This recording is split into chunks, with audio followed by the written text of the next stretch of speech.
La mort est un sujet dont on parle peu, mais qui pourtant nous concerne tous. Le cimetière a lui une image ingrate, c'est un sujet tabou dans notre société. Mis à l'écart à la sortie des villes lors de leur création, ils ont été rattrapés par l'urbanisation qui s'étale. Ils se retrouvent alors englobés. C'est donc une question du présent. Comment aujourd'hui repenser et imaginer les cimetières de demain? Comment en faire des lieux de promenade? Doit-on tout sauvegarder en matière d'art funéraire? Comment gérer l'espace et l'expansion de nos cimetières? Nous sommes jeudi, alors parlons-en.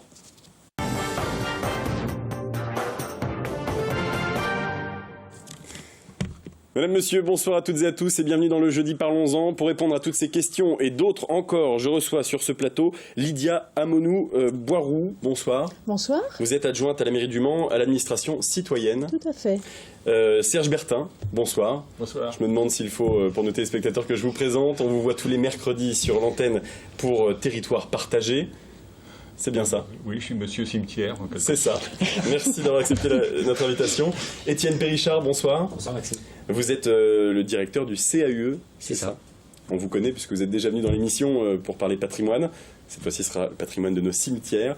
Et Pascal Malherbe, bonsoir. Bonsoir. Vous êtes le directeur de la Marberie Malherbe. On vous connaît aussi parce que le spot passe tous les mercredis avant la chronique Territoire Partagé. On a des habitués de la chaîne, donc c'est très bien. Une émission spéciale ce soir, puisque nous n'aurons que 2 parties. La troisième sera la diffusion de Les Chapelles en quête d'éternité. Serge Bertin, c'est vous qui avez fait ce documentaire. Vous pouvez nous en parler un petit peu, le teaser, puisqu'on le verra tout à l'heure. Oui, enfin, c'est pas moi qui l'ai fait. Hein. Celui qui l'a fait... C'est Romuald Besson. C'est Romuald Besson. Hein. Comme tous les territoires partagés, il vous suit déjà depuis 2 ans. Donc moi, je me suis contenté de faire le texte et puis de causer dans le poste, en quelque sorte. Mais oui, Chapelle en quête d'éternité... Hein, mot enquête, il prendra 2 sens. Hein. C'est une quête d'éternité, oui, pour les chapelles, mais on a fait une enquête autour de cette notion de chapelle funéraire qui sont édifiées en principe pour durer l'éternité et dont on sait que l'éternité, ça ne dure pas très longtemps. Malheureusement. Mais commençons par notre première partie avec un sujet de la rédaction qui date du 2 novembre 2009 où l'on observait déjà une baisse de la fréquentation des cimetières. Regardez. 68% des Français affirment aller au cimetière 2 fois par an ou plus. Parmi eux, ils sont 65% à choisir la Toussaint pour honorer leurs morts. Pourtant, hier, les allées des cimetières semblaient bien vides. Martine est gardienne du cimetière de Pontlieu.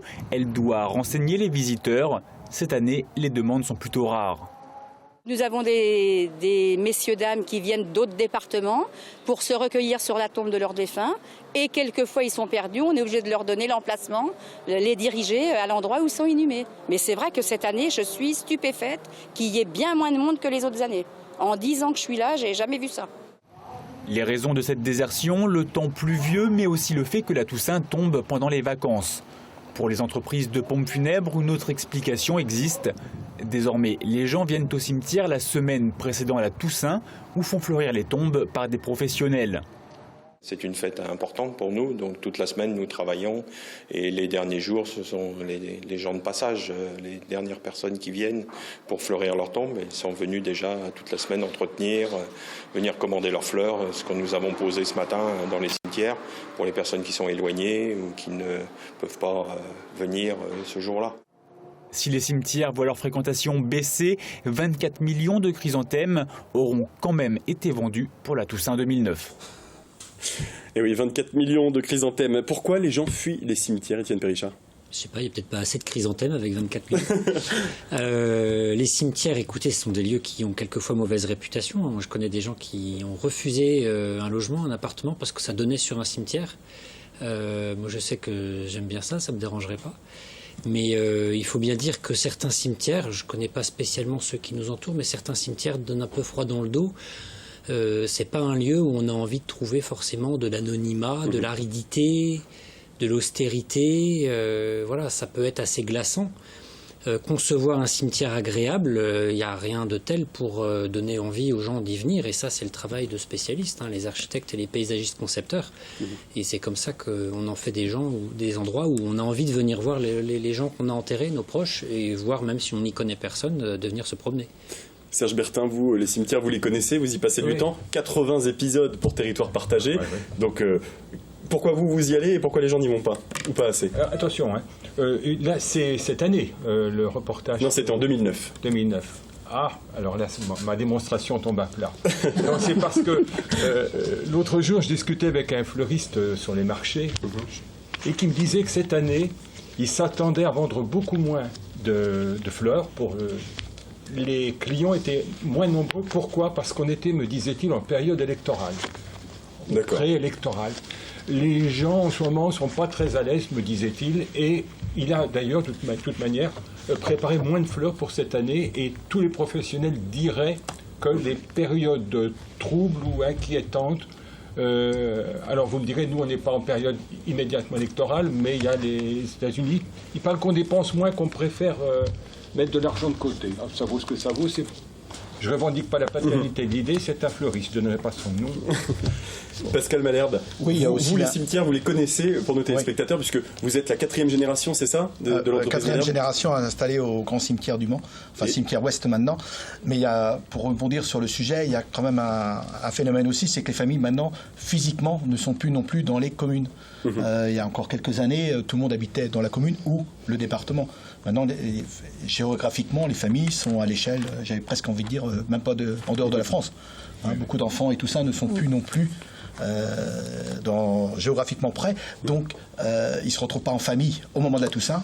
Autrement, quand les gens se retrouvent en famille au moment de la Toussaint, ils viennent au cimetière. Et c'est aussi pour ça que les cimetières sont un endroit important, parce que c'est là que se joue le sentiment d'appartenance à un village d'origine. Et c'est ça qui est très intéressant aussi. Lydia Monoubarou, vous êtes, je l'ai dit, adjointe à la mairie du Mans, à l'administration citoyenne. Qu'est-ce que c'est exactement? Quel rapport avec les cimetières? Alors, ma délégation à l'administration citoyenne, c'est tout ce qui est l'état civil, donc la naissance, le mariage, les décès. Il y a aussi l'organisation électorale, aussi bien physique qu'au niveau de l'organisation des bureaux de vote. Et puis, dans cette délégation, il y a la gestion des cimetières. Alors, la gestion des terrains concédés.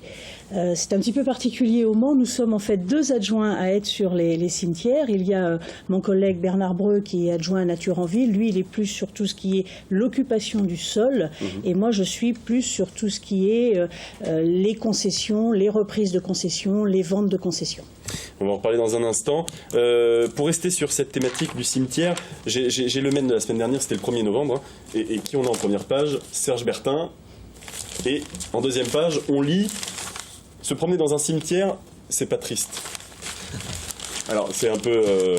Pourquoi c'est pas triste? Parce qu'il y a toujours quelque chose à découvrir. Vous allez dans un musée, le musée... Alors, on respecte le musée, on se promène, on visite, on voit des monuments, des pièces d'architecture, des objets, etc. Et on se dit, ça c'est bien. Si on adopte l'idée selon laquelle le musée, le cimetière, c'est un musée aussi, on découvrira des merveilles que les familles des défunts ou les défunts eux-mêmes ont voulu laisser à leur place. Donc, se promener dans un cimetière, c'est dialoguer avec les défunts et découvrir des objets. Et un cimetière est vivant dans la mesure où, quelle que soit la saison, vous y trouvez toujours quelque chose de différent. Un musée, en été, en hiver, c'est pareil. Où il fait très chaud dans le musée. Puis dans le cimetière, vous avez des arbres, vous avez des paysages différents. Il y a les oiseaux qui chantent. Je regrette que les gamins ne s'amusent pas et ne chantent pas ou ne dansent pas. Non, mais ne jouent pas dans le cimetière. Pourquoi pas? Il faut partir. Enfin, moi, à partir du moment où j'ai pris conscience de ça, par définition, les défunts ne me veulent pas de mal. Moi, je ne leur veux pas non plus de mal. Pourquoi il y aurait du mal dans un cimetière? Finalement, nous sommes des visiteurs, mais des visiteurs tout à fait pacifiques, et les gens qui reposent ici sont tout à fait bienveillants. Dès lors que vous avez admis ça, tout est serein. Tout est bien. Mais l'image du cimetière, elle est quand même assez connotée. Tiens, Pierre Richard, vous venez de le dire, il y a des gens qui refusent de vivre à côté d'un cimetière. Oui, c'est connoté, mais c'est parce qu'on en a une image peut-être un peu trop galvaudée et un peu trop abîmée par rapport à ce Est-ce que c'est un sujet tabou aussi? Cimetière. Un sujet tabou, peut-être pas, je sais pas, peut-être dans certaines familles. Moi, je sais que je vais régulièrement me balader dans un cimetière au hasard de mes promenades et j'emmène ma famille et mes enfants. Et effectivement, je pense que un cimetière, c'est d'autant moins triste d'y aller si on voit des enfants qui s'y amusent, dans le respect des défunts qu'on y trouve, bien sûr. Et c'est d'autant moins triste si on y voit le rythme des saisons qui s'exprime avec les feuillages, avec les essences d'arbres, avec les floraisons des fleurs, les insectes, les oiseaux, comme dit Serge. Enfin voilà, tout ce qui nous ancre dans le rythme de la vie, en fait. Et ça facilite aussi le travail de deuil des gens qui y viennent. Et si on y emmène nos enfants, ça facilitera par leur familiarité, ça favorisera aussi leur propre travail de deuil. Donc en fait, un cimetière, il faut que ce soit avant tout conçu comme un lieu qui prend soin des vivants et des défunts. On va essayer d'être assez pratique pour nos téléspectateurs et essayer de savoir réellement ce qu'est un cimetière, comment ça fonctionne. Il y a des mythes qui tournent autour du cimetière, la fosse commune notamment, ça n'existe pas ? Non, ça n'existe pas. La fosse commune n'existe pas.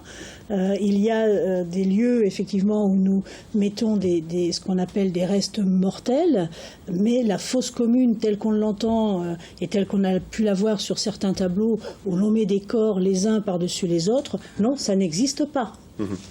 Alors comment ça marche ? Une concession, aujourd'hui, on ne peut plus être propriétaire finalement ad vitam aeternam d'une concession. Alors déjà, on n'est jamais propriétaire de sa concession. La concession, vous l'avez pour 15, pour 30, pour 50 ans, mais aujourd'hui, on n'est plus propriétaire d'une concession. On pouvait être propriétaire lorsqu'on achetait des perpétuels. Aujourd'hui, sur le Mans, nous ne pouvons plus acheter de perpétuels. Donc, la concession, c'est un terrain concédé et qui revient à la municipalité au bout de 15 ans, au bout de 30 ans, au bout de 50 ans, sauf à ce que la famille demande à renouveler la concession. Pascal Malherbe, un mot ? Oui, non, mais même les perpétuels n'étaient pas à perpétuité. Hein. Dans les textes, depuis très longtemps, c'est en fait des centenaires, et il y avait des conditions de reprise. Tant que la famille se manifeste, la concession pouvait rester au profit de la famille, mais après, elle revient à la commune une fois que la concession n'est plus entretenue. Et qu'est-ce qu'on fait après ? Quand la concession est passée, qu'est-ce qu'on fait ? Il y a possibilité d'avoir des renouvellements, mais s'il n'y en a pas. Alors après, c'est une reprise administrative. C'est-à-dire que la commune décide de reprendre la concession pour la réutiliser. Et donc là, il y a toute une procédure qui sont faits par les services de la population du Mans. Et physiquement, qu'est-ce qu'on fait pour qu'on comprenne bien au final ? Alors physiquement, on va d'abord, quand on est sur des 15, 30 ou 50 ans, lorsque la concession arrive à expiration, on se rapproche des familles pour savoir si elles souhaitent ou pas reprendre pour un temps la concession. Les perpétuels, comme le dit M. Malherbe, tant que la famille entretient, elle reste au sein de la famille. À partir du moment où une concession perpétuelle n'est plus entretenue, ce que l'on considère, nous, comme plus entretenue, c'est lorsqu'elle est dangereuse, soit pour les usagers du cimetière, ou soit pour les tombes qui sont à côté. Là, on déclare la concession comme étant dangereuse. À ce moment-là, il y a toute une procédure qui se met en place, c'est-à-dire qu'on va d'abord, par délibération au conseil municipal, décider que tel ou tel carré va faire l'objet d'une reprise. Il va y avoir une publicité dans les journaux. Bien évidemment, on ne cite pas les noms des concessions qui vont être reprises, bien sûr. Par contre, dans les loges des cimetières, il va y avoir la liste des concessions qui peuvent être reprises. Et puis, on va mettre au pied des concessions des petits panonceaux qui vont annoncer que cette concession va faire l'objet d'une reprise. Donc, ce qui permet à la famille, s'il y a encore de la famille qui vient se recueillir, bien, de pouvoir se manifester et soit de dire au service, bon, on ne souhaite pas continuer à avoir cette concession, ou alors nous allons engager des travaux pour que l'on puisse garder la concession. D'accord. Oui. Et physiquement, vous nous posiez la question de savoir ce qui se passe après. C'est qu'en fait, les ossements sont regroupés dans un reliquaire par concession et déposés dans des ossuaires communales. Il y a quand même une traçabilité qui reste aussi après les reprises de la concession. D'accord. Aujourd'hui, de plus en plus, je crois, la crémation prend de la place dans la quantité de choix pour des funérailles. Quelle est cette proportion déjà ? On est à peu près à 30%. 30%. 30%. Sur le Mans, c'est à peu près on est à peu près dans les chiffres nationaux. On est un petit peu en dessous des chiffres nationaux, mais ça se tient à peu près. Alors, on était à 1% il y a 30 ans, approximativement. Oui. Donc Ouais, il y a une croissance très importante. Il y a 30 ans, il y avait très peu de crématoriums. Oui, aussi. Et alors là, pareil, aspect pratique, qu'est-ce qu'on fait exactement? Qu'est-ce qu'on a le droit de faire? Qu'est-ce qu'on n'a pas le droit de faire avec les cendres? Alors, il y a une loi qui décrit bien ce que l'on peut faire et ce que l'on ne peut pas faire. C'est la loi de décembre 2008. Alors déjà, il y a 2 points qu'on ne peut absolument pas faire. C'est le partage des cendres. C'est-à-dire qu'on ne peut pas se dire, eh bien, on va partager les cendres entre les enfants. Enfin voilà, ça doit rester complètement, les cendres doivent rester solidaires. Et puis, on ne peut plus non plus conserver les cendres chez soi. On ne peut pas garder l'urne, l'emmener chez soi et la laisser dans un coin de la maison. Par contre, les cendres, donc il y a plusieurs possibilités. Soit elles peuvent être inhumées dans une sépulture déjà existante, soit elles peuvent être déposées dans un columbarium ou un cave-urne, ou bien alors elles peuvent être aussi, l'urne peut être scellée sur le monument, sur un monument déjà existant. Donc ça, c'est lorsqu'il y a un souhait de la part de la famille, ou du défunt d'ailleurs, d'avoir une conservation des cendres. Et puis, il reste la dispersion. Donc la dispersion, elle peut être soit au jardin du souvenir. Sur le Mans, il y a 2 jardins du souvenir. Il y en a un au cimetière de l'Ouest et un au cimetière Sud. Ou bien alors, elles peuvent être dispersées en pleine nature.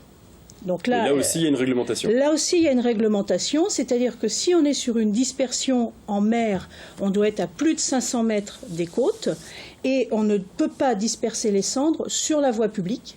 Et on ne peut pas disperser les cendres dans des jardins privés et on ne peut pas disperser les cendres non plus dans ce qu'on appelle des eaux vives, donc des fleuves, des rivières.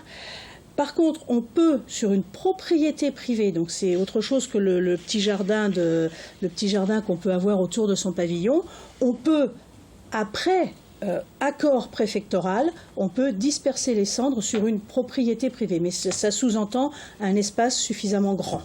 D'accord. Pour votre entreprise, comment on prend cette nouvelle clientèle, enfin cette nouvelle gamme il y a moins de patrimoine du coup. On n'a pas de. Il y a peu de patrimoine, mais là je dirais que c'est tout le travail qui reste à faire sur la nouvelle concession des cimetières. Il y a plein de possibilités à faire. On peut dans certains cimetières, ça existe, inhumer l'urne au pied d'un rosier, au pied d'un arbre. Enfin, il y a tout un processus qu'il faut tranquillement qui va se mettre en place. Je crois qu'on est encore au début un peu de tout ça, hein. Mais c'est vrai qu'au niveau de la pierre, on va aller vers moins de minéraux et plus de végétaux, ça c'est sûr. Et justement, vous venez de faire la transition, on va marquer une courte pause immédiatement et on se retrouvera juste après pour parler des cimetières de demain, justement, ce qui se prépare pour l'avenir. À tout de suite.